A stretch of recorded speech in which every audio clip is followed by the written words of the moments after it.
जन समर्थन के सामने भारतीय जनता पार्टी के लोग घबरा गए हैं। जो लोग कहते थे कि संविधान बदल देंगे, 400 पार का नारा दे रहे थे, इस बार अयोध्या निवासी उनको हरा करके और जमानत जब्त करने का काम करेंगे। जो लोग संविधान बदलने को निकले थे, उनको इस बार बाबा साहब भीमराव अम्बेडकर जी के रास्ते पे चलने वाले लोग और इस देश की एकता को और आगे बढ़ाने वाले लोग मिलकर के बदलने का काम करेंगे। और सुना है अब 400 पार का नारा भूल गए हैं।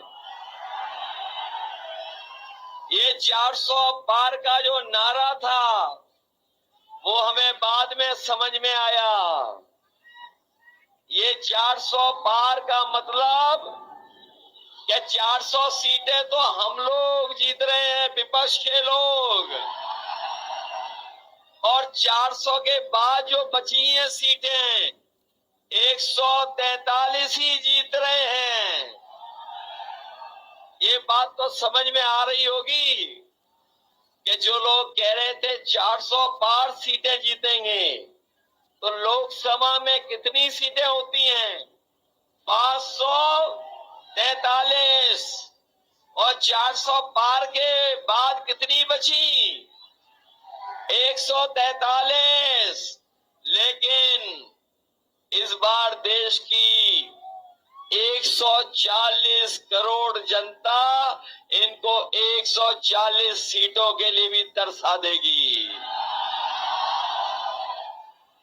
ये जो गुस्सा बढ़ता चला जा रहा है पहले चरण से,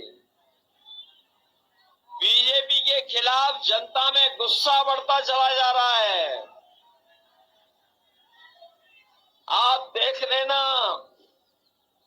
जब 7वें चरण में चुनाव पहुंचेगा तो जनता का गुस्सा 7वें आसमान पे भारतीय जनता पार्टी के खिलाफ होगा। इन्होंने धोखा दिया सबको, किसी को नहीं छोड़ा इन्होंने। हमारा किसान भाई जो सबसे सीधा है, जो सच्चा है, जो ईमानदार है, किसान गरीब गांव में रहने वाला, अपनी तमाम तकलीफ परेशानियों को सामना करने के बाद भी अपनी खेती बाड़ी करता है, खेत पे दिन रात मेहनत करता, खून पसीना बहाता। उसे भरोसा दिलाया था कि जब सरकार भारतीय जनता पार्टी की आ जाएगी तो किसानों की आय दोगुनी हो जाएगी। हमारे किसान भाइयों, गांव में रहने वाले सभी परिवार के हमारे सदस्य, बताओ 10 साल में किसी की किसान की आय दोगुनी हो गई हो? कहीं आय दोगुनी नहीं हुई। और ये सरकार महंगाई बढ़ाती चली जा रही है, महंगाई आसमान छू रही है, और हमारे किसान की हर चीज लागत लगातार बढ़ाई जा रही है। खाद महंगी हो गई, डीजल महंगा हो गया, कीटनाशक दवाई महंगी हो गई, और हमारे किसानों को इन्होंने धोखा देने का काम किया। हमारे भोले भाले किसान की बोरी से चोरी कर ली। हमारे सीधे साधा किसान, गांव में रहने वाले लोग, जब इन्होंने खाद की बोरी दी तो उसमें से चोरी कर ली। पहले 5 किलो, फिर 5 किलो, तो बताओ बोरी कितने किलो की रह गई? 10 किलो चोरी कर दी इन्होंने।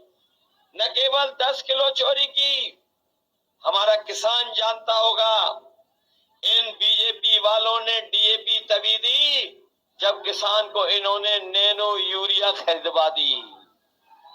नैनो यूरिया खरीदवाई और कहा कि पैदावार बढ़ जाएगी। किसान ने अपनी खेती बाड़ी में नैनो यूरिया डाली, बताओ पैदावार बढ़ गई क्या नैनो यूरिया से? कोई लाभ पहुंच गया नैनो यूरिया से? इस जिले में तो एग्रीकल्चर यूनिवर्सिटी भी है, इसी क्षेत्र में यहीं पर है। हमारे किसान भाइयों, कभी जाना, जो साइंटिस्ट बैठते होंगे एग्रीकल्चर यूनिवर्सिटी में, उनसे पूछिएगा कि बताइए डीएपी हमें तभी दी जब नैनो यूरिया हमसे खरीदवा ली, और जो नैनो यूरिया हम लोगों ने खेतों में डाली है, क्या इससे कभी पैदावार बढ़ेगी? और सुनने में तो ये आया है जैसे बड़े बड़े उद्योगपति भारत का पैसा लेके भाग गए, वैसे ही नैनो यूरिया वाला भी भारत छोड़ करके भाग गया।